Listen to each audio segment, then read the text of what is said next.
today in studio, you may have heard already, we have a group of people who I'd like to say I have a lot of admiration for, because despite their disabilities, they continue to live a normal life, or at least they try to, and that for me is courageous enough. We have representatives from the Fiji Disabled People's Federation. In fact, we have the Vice President, Mary Roden. Mary, welcome to the show. We also have the Project Manager for Inclusive Education, Savaira Tinai. Women, welcome to the show today, and I hope we will have a very constructive discussion. Mary, let's start with you. First of all, can you just tell us briefly who the Fiji Disabled People's Federation is and some of the functions of the Federation? Thank you, Roland. The Fiji Disabled People's Federations is the umbrella body of 5 other cross-disabled organizations. We coordinate with the 5 affiliates. That is the United Blind Persons Association, the Fiji Deaf Associations, the Psychiatric Survivors Associations, and the Spinal Injury Association. We don't tell them what to do. It's not that, being the umbrella body, but we make sure that we are in touch with each other daily, knowing what activities and programs are in progress with the affiliates. With ideas that they come with, we try to share the ideas of activities or programs that which we can work together with, or if they would like to run it alone as the association alone, the own organization. That is how we work with our other 5 affiliates. What about the membership of the federation, Mary? How does someone become a member?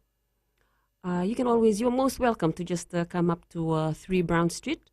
That's at the FNCDP complex, Fiji National Council of Disabled Persons complex, and visit the Fiji Disabled People's Federation's office. Just let them know at the office that you want to become a member. You'll have a form to fill in and $5 membership fee to pay. Okay, like every other show, if you're listening from home or from the office, and if you'd like to make a comment, if you have any questions for my guests on the show today, you can call us up on 3220-906 or 3220-907. Now, Savaira, Project Manager, Inclusive Education. The term itself speaks for itself, but a brief explanation of the work that you do with the Federation. Okay, thank you, Roland. For myself, I'm working with the Monash University and Pacific Disability Forum. The funding of my project comes under Australian Development Research. We're conducting training on inclusive education, where we'll interview indicators, which include of key informant from government level, and also focus group discussion, which include of 5 group discussion, which is the DPO, the Disability People Organization, the parents, the primary teachers, secondary school teachers, and also the service providers. So how has work been for you? As for me, we're still working on it. We are planning to start the interviews next week on the focus group discussion. But for the key informant one, we'll have to send in the interview forms to them. Then we'll make follow-ups to them, to the government level ministry. Mary, if I can just ask, a lot of people, there's a lot of talk about disability and disabled peoples. How would you describe a disabled person to us? How would you describe the term disabled itself? Okay, in my own words, I would say that it is any form of impairment that restricts you or limits your participation. That could be an amputee, blindness, deaf. Yeah. And I hope you don't mind me asking, but I see you're in a wheelchair, Mary. Would you like to explain to us how you came to be in a wheelchair? Thank you. Yeah, this happened in 2006. Well, through the doctor's diagnosis, I was told that it was an internal injury, and it must have happened when I was a little baby. That was what I was told by the doctors, that someone must have dropped me, and that was unnoticed. And then as it takes about 15 years for an internal injury to mature, and that must have something must have happened along the way and sort of triggered that inside. and caused a boil, sort of not actually a boil but a lump. I had two little lumps on my back, and I used to have this pain, and I had it massaged, and I think that worsened it. That turned the lumps in, and that erupted inside, and the nerves along the spine was being damaged by the abscess. So I'd say that I've got, someone would say that I've got it's abscess spinal. That's caused me to be confined into a wheelchair. And since you're part of the Disabled People's Federation now, Mary, how has life been for you? I mean, you must be an example of the others out there who were restricted to wheelchairs. How is it like being in a wheelchair and being a resident of Fiji? Not really easy to move about, as Fiji is not wheelchair friendly, not just yet. Well, things are coming along. Well, I'm just thankful that, well, I know one thing, that things just don't happen overnight, but I see that there are changes happening. Slowly it's coming in. People are being aware of the need of having Fiji being accessible, as there are more and more people you see being confined to wheelchairs. As for me being part of Fiji Disabled, coming in to be a member, that has really opened my eyes, as we mostly advocate and raise awareness on issues related to disability. And I'm glad that people are coming to know, especially stakeholders, coming to know more about persons with disability and the need of having the environment friendly to enable us to move about easily, to get into employment, education, and to be part of the community. Savera, how Mary just mentioned that the stakeholders are now becoming more aware, and making the environment more friendly for people in wheelchairs. How has it been for the Federation itself in trying to create this awareness? Thank you. For the Fiji Disabled People's Federation, for conducting the training within the community, letting them know about how we can manage persons with disability, their life, and making training to them, conduct training on how to care for persons with disability within our community. What's the response like from the community? Are they accepting? What's the general outlook on this? I would say that it's been really good, positive from the communities. They are very welcoming, and the response has been, as I've said, it's positive. They finding it very helpful that they are being able to accommodate persons with disabilities within the community. For some, that it's more a laughter to see someone in a wheelchair or an amputee struggling with a crutch, and they would comment or brand them with certain names, and once they've come to know that they have a responsibility towards the person with disability, that has changed the mindset. And I think that is one thing really important. We will talk more on that mindset, Mary. We will head into a short break, and when we return, we'll continue to talk about the Fiji Disabled People's Federation.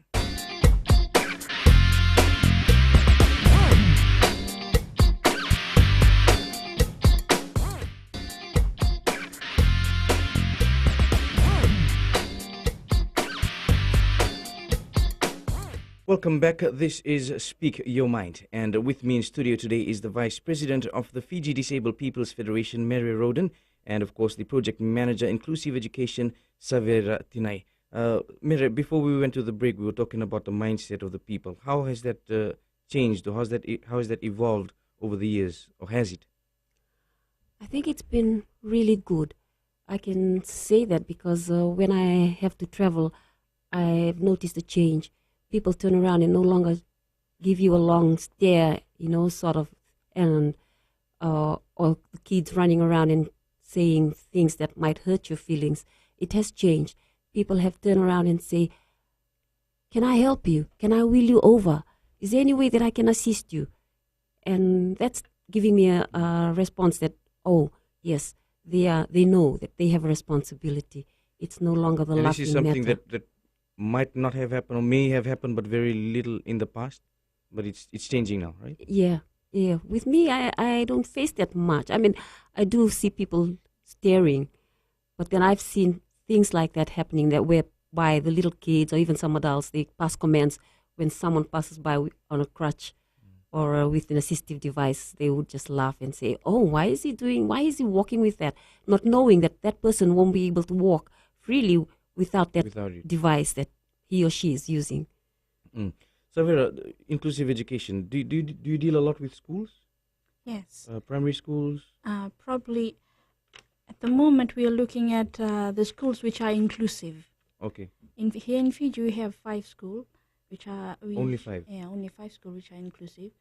That is Arsamaj, Ratula Tenara, and Andimaopa. This Gospel, I think? No. Gospel School for the Deaf. Yeah. Yeah. And those are the schools at the moment that are inclusive education.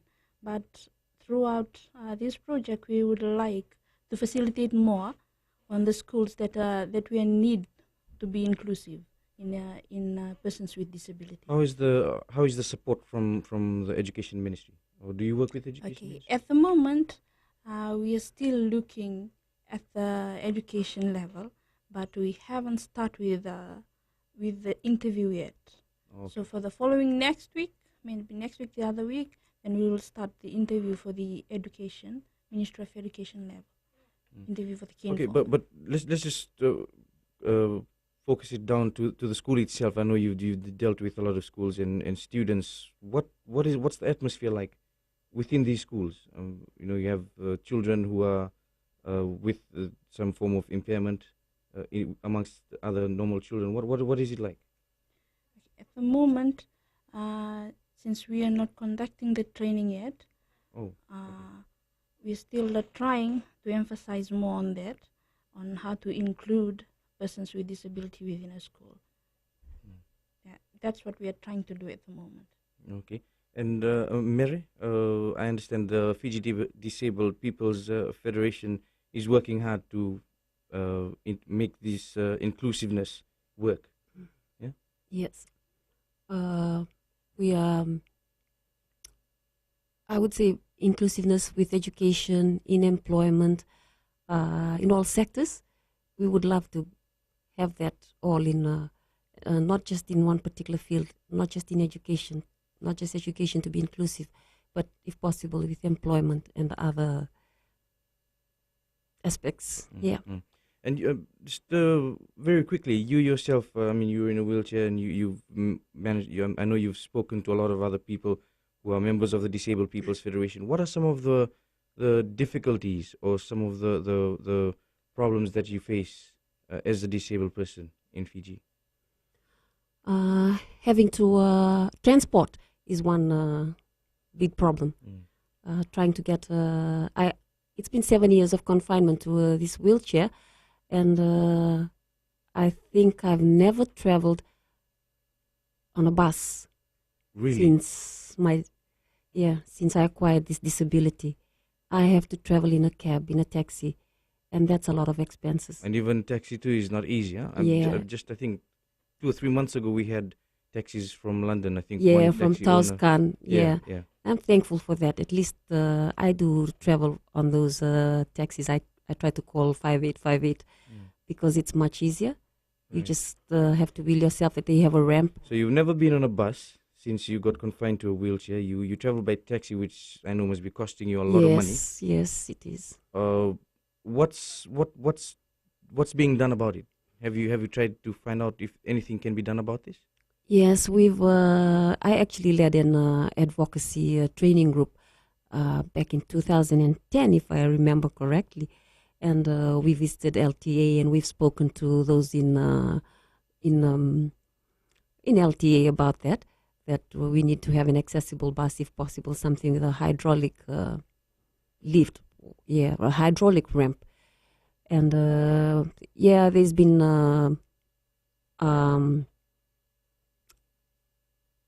What's been the feedback like?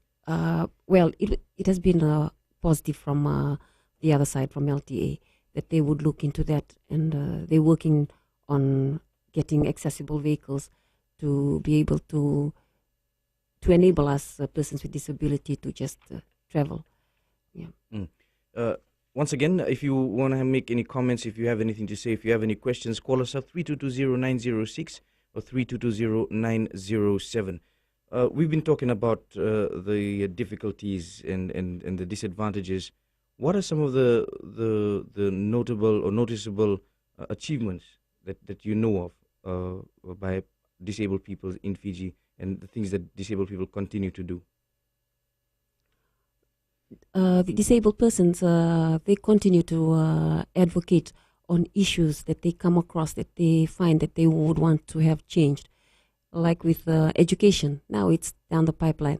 They're working on that. And for accessibility, transport, I would say, yes, Toscan has got 20 taxis imported just to face this problem.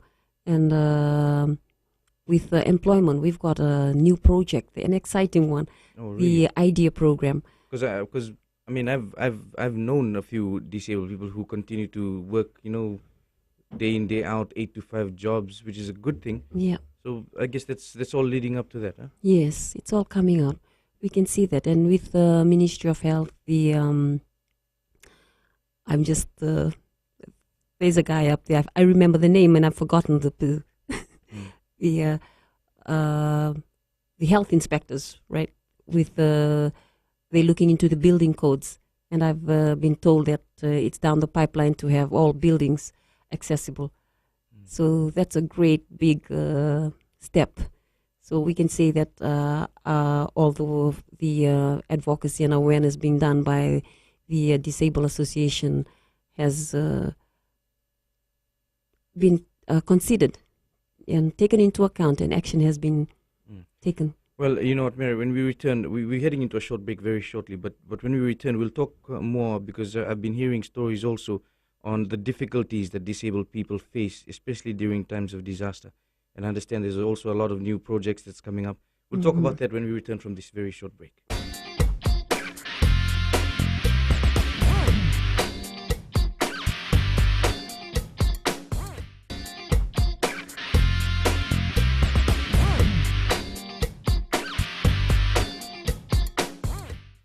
Welcome back. You're on Speak Your Mind. This is the third segment, and today we are talking about the difficulties and, of course, the pros and cons of being a disabled person. In studio with me, I have the Fiji Disabled People's Federation Vice President Mary Roden and the Project Manager Inclusive Education, Savaira Tinai. Savaira, we haven't really spoken much about the project of inclusive education, but I understand that it's in its final stages. What are some of the things that the Federation is hoping for in terms of support from government maybe, or from the Education Ministry? What are you hoping to happen in the next few days? Thank you. As for me, I was hoping after this project, the things that I'm hoping that for persons with disability, for children with disability, to be part of a school, to go and attend, or even in school to be an accessible environment to be provided for them, and service that are provided within, and without feeling discriminated against. Yeah. So, but is discrimination still happening? Do you understand? Do you know in schools especially? Yes. It's still For me, before I came to Fiji Disabled People's Federation, I was a clerk typist in a school before, and in that school it have 3 students with disability. One of the students, she is a blind. She's not a visual impairment girl. What a teacher usually do is this: she always teach the other student, then excluded her from teaching. So after teach her on that day, then she start to go to this particular girl.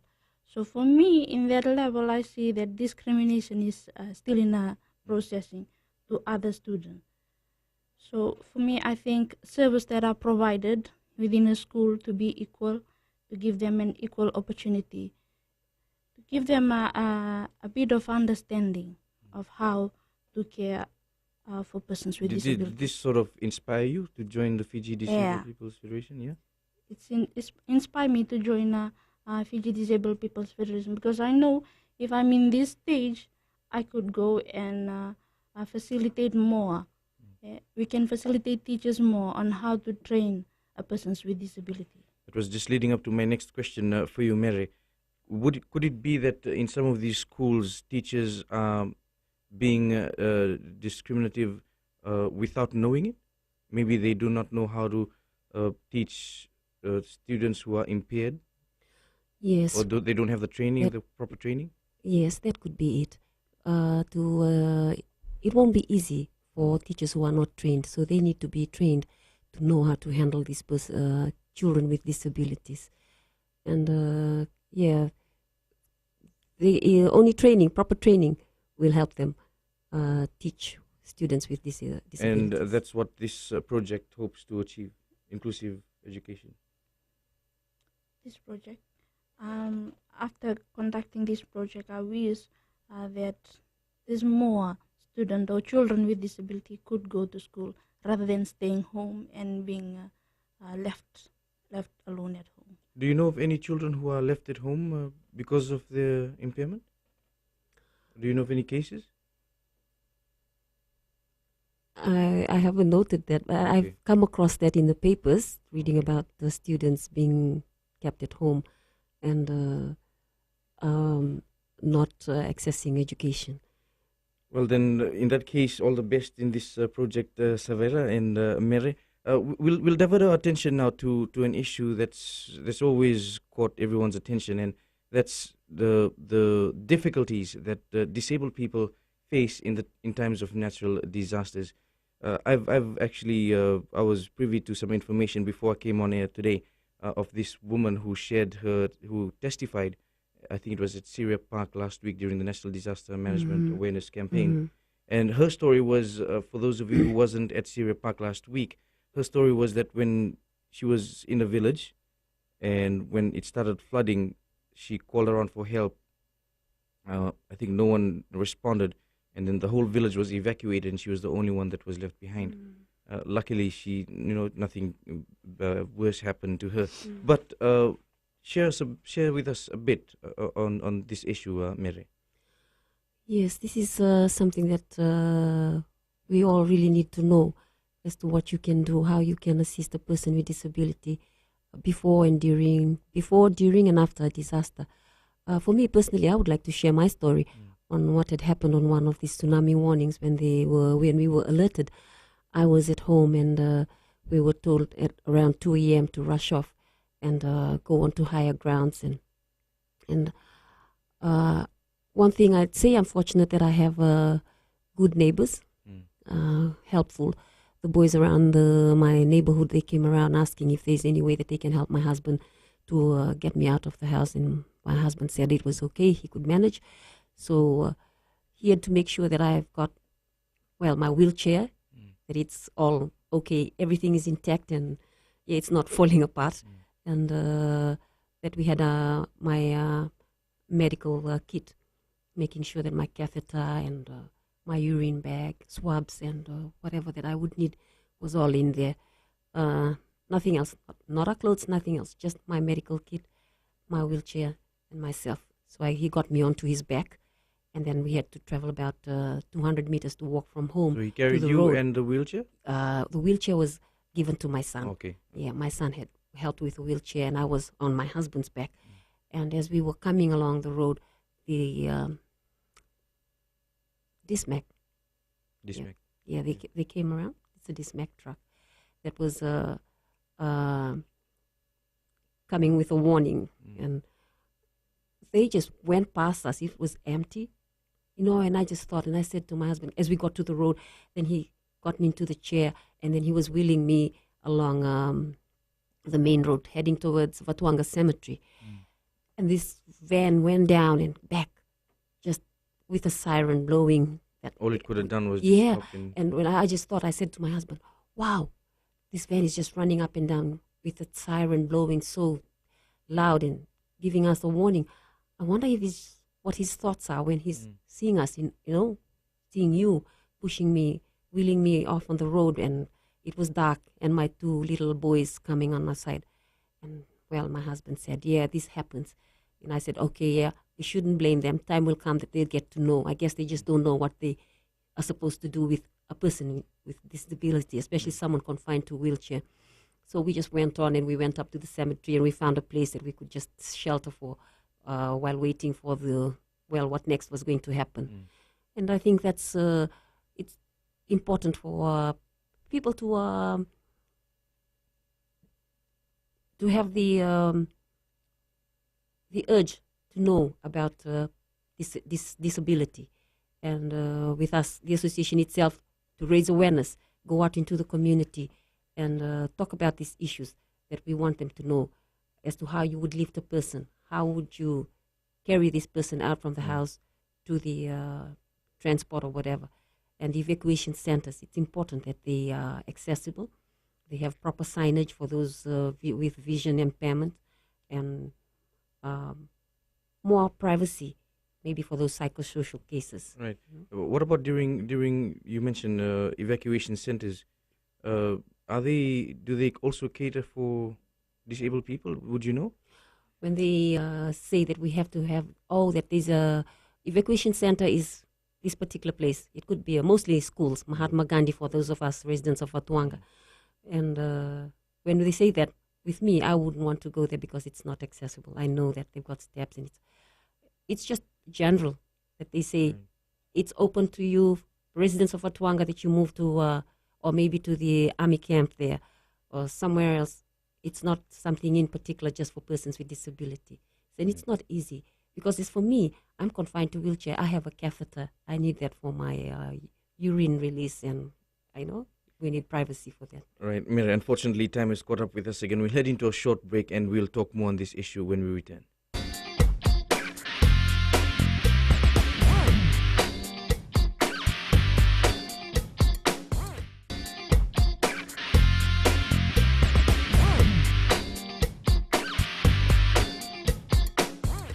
Welcome back. You're on Speak Your Mind on Gold FM Live. And remember, Gold FM hosts Speak Your Mind every Monday from 12 to 1 p.m. And the replay happens on FBC TV on Tuesday nights at 10:30. With me in studio today, Fiji Disabled People's Federation Vice President Mary Roden and the Project Manager Inclusive Education, Savaira Tinai. We were talking about the difficulties that disabled people faced in times of natural disasters. On the national level, Mary, do you think enough is being done, or do you think we're heading in the right direction to be able to cater and to be able to assist disabled people? I think we're heading to the right direction.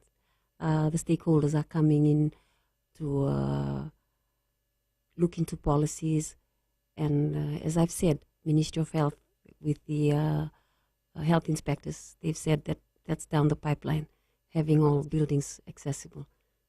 That shows a good positive sign for us. Yes, for me personally, I would say that shows that Fiji is going into the right direction. And in terms of equality, there's a lot of talk also on disabled people to be treated as equals amongst everyone else in the community. Do you think that's happening? I'd say it's happening. We are being given employment, being paid the same as males, and yeah, I'd say there's been a big change. Well, it'll be different the way people would, individuals. There's always a different perspective. You don't think the same. There might be some who have gone through some who'd say that no, it's still not. For me, I'd say that it's happening. For you personally, Yeah, you're it's- quite satisfied with the Yeah. way things are headed. Mhm.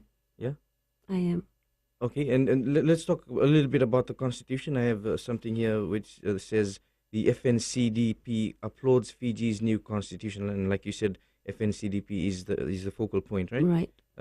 The executive director, Sitiven Yanunatawa, has openly welcomed the new constitution, saying that it incorporates the rights and interests, and it recognizes the rights of disabled persons to access the required services, and it also has a society on an equal basis with others. What do you think of these provisions in the new constitution that stamps, the authority that disabled peoples are to be treated as equal? What do you think of that? We're talking about the supreme law I of the think land. that's great, being in the supreme law. at least that's a solid background for us. If we have to voice ourselves, we know that yes, it's in the Constitution that we have to be treated equally. And yes, we'll be able to get things done because it's in the Constitution, and that's a supreme law. But otherwise, we'll be talking around and round, and nothing will be happening. It's not just planning things, it's the implementation that's important. We can only implement if there's a law that authorizes that.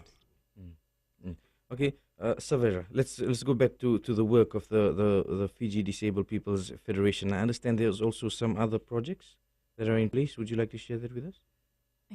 Before I took part in this project, I used to run the sports inclusion for persons with disability. We're using sports as a tool for inclusion. So we conduct training within communities. We have finished the western side of Viti Levu, also the northern and the central division too.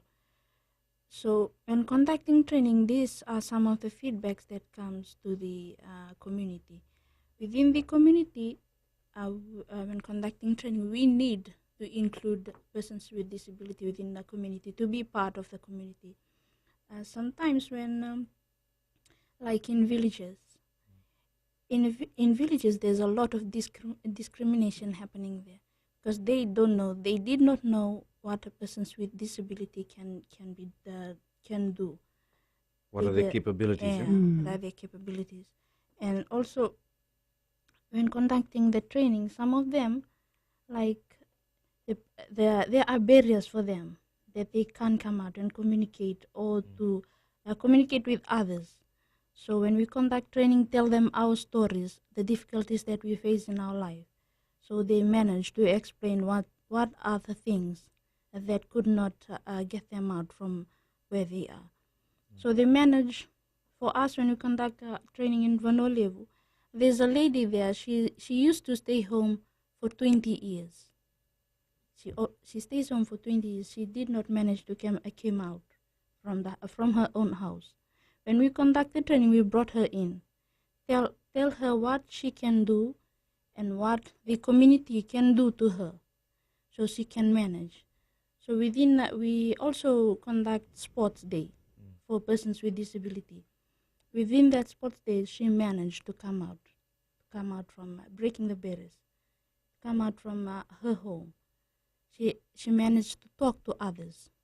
She managed to explain whatever she faced in her own life. Those are some of the things that we can do to break the barriers for persons with disability. And I'm guessing Ilyas and Delana's achievement was a big plus, classic example of what a disabled person can do. Yes, it's very true. Any other projects that's in line? Yes. It's a new and exciting program. In fact, it's a 2-year program, and this is the employment program. It's called the IDEA program, and it's just about jobs for persons with disabilities in mainstream employment, just like anybody else. Right. That would be the message I want to get across to the nation. There are 6 projects in this program. We have a survey project, the employers or the corporate, and the government, the media, and the education project. And this is all, the government project is looking into current policies and legislations and the thought of having it inclusive. With the education, it's looking into placements of persons with disabilities in tertiary institutions. I'm not sure if you're aware, but currently it's only USP that's got a disability policy. So we would like to see that with other institutions if possible. And as for the corporate sector, I am responsible of the corporate and dealing with the industry sectors.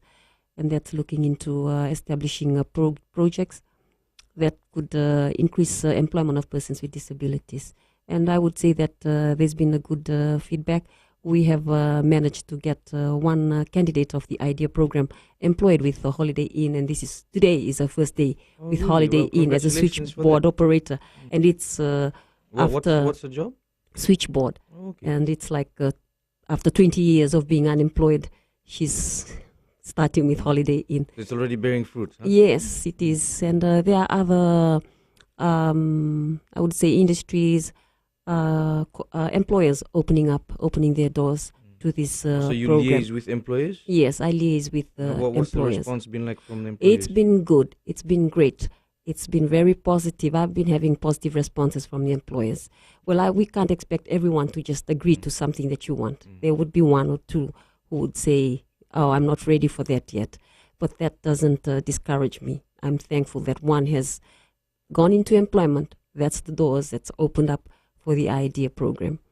Well, good on you and good on that IDEA program. We'll talk more when we return from this short break for our fifth and last segment of Speak Your Mind.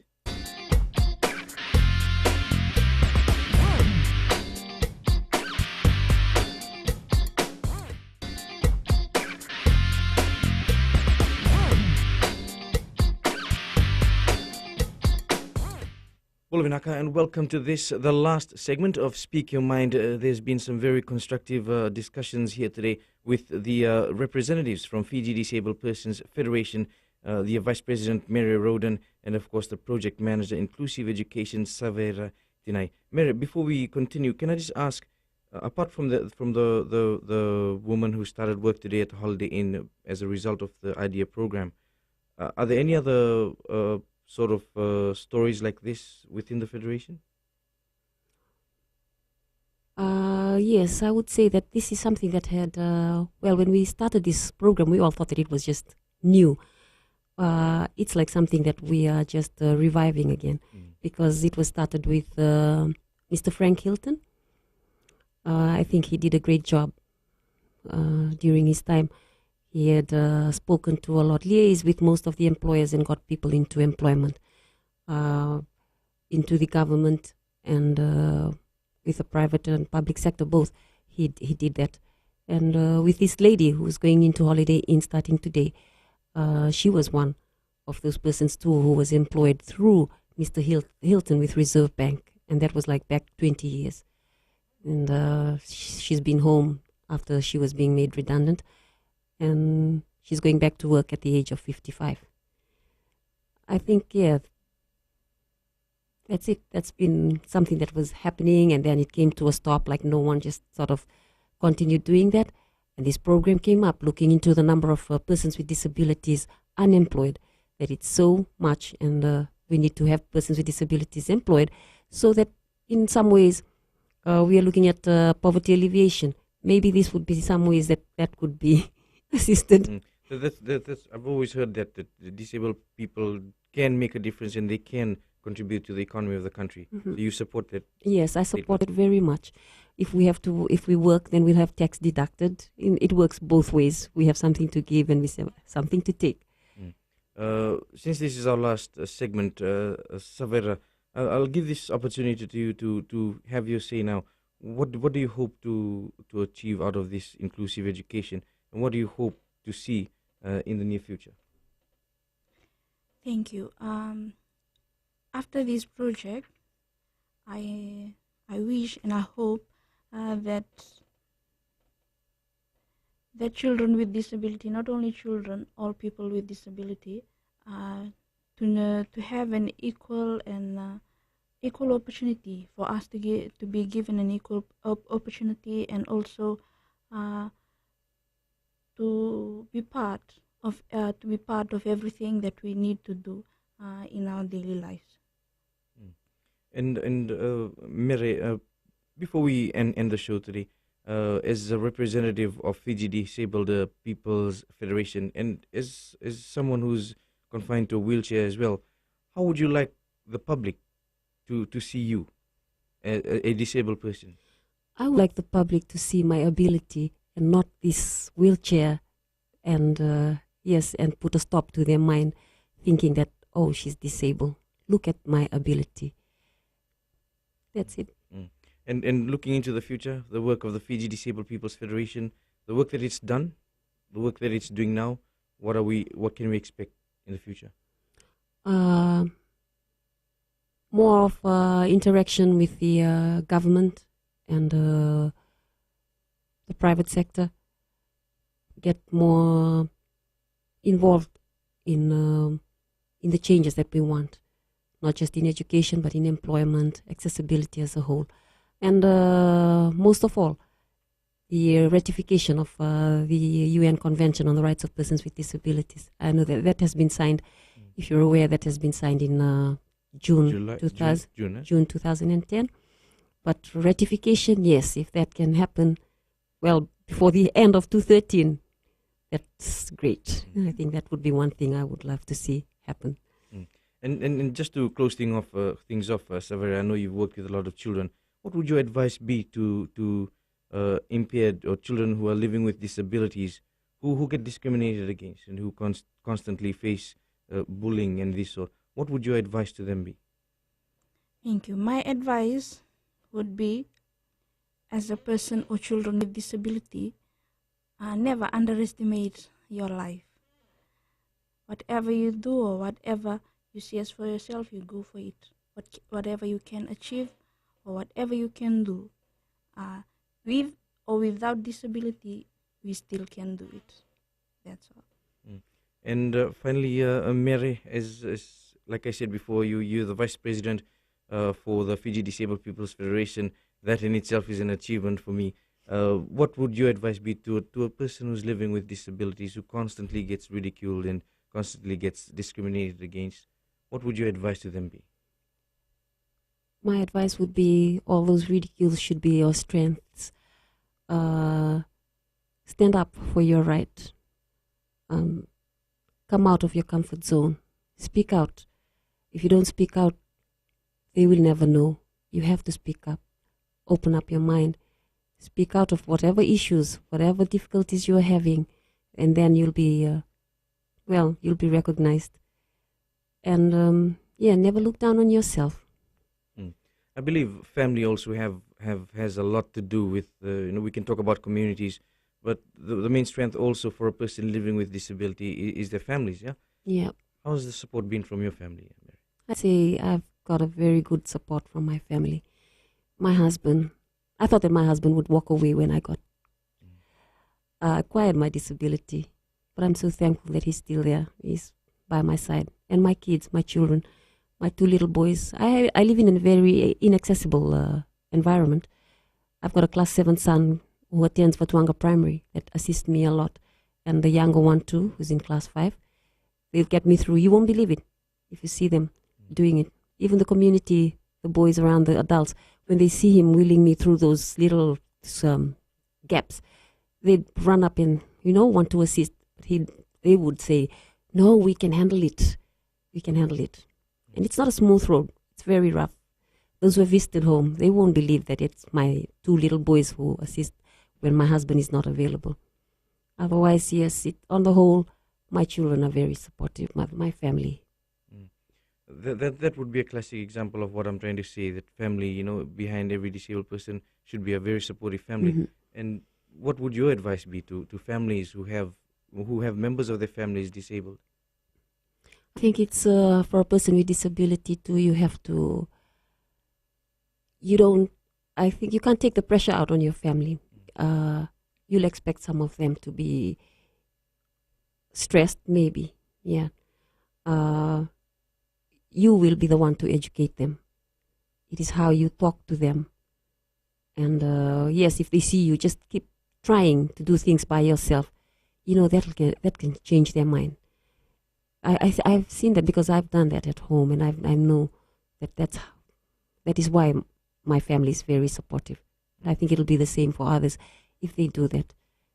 Well, Mary, I'd like to say thank you very much to you, and thank you to Saverio for joining us on the show today.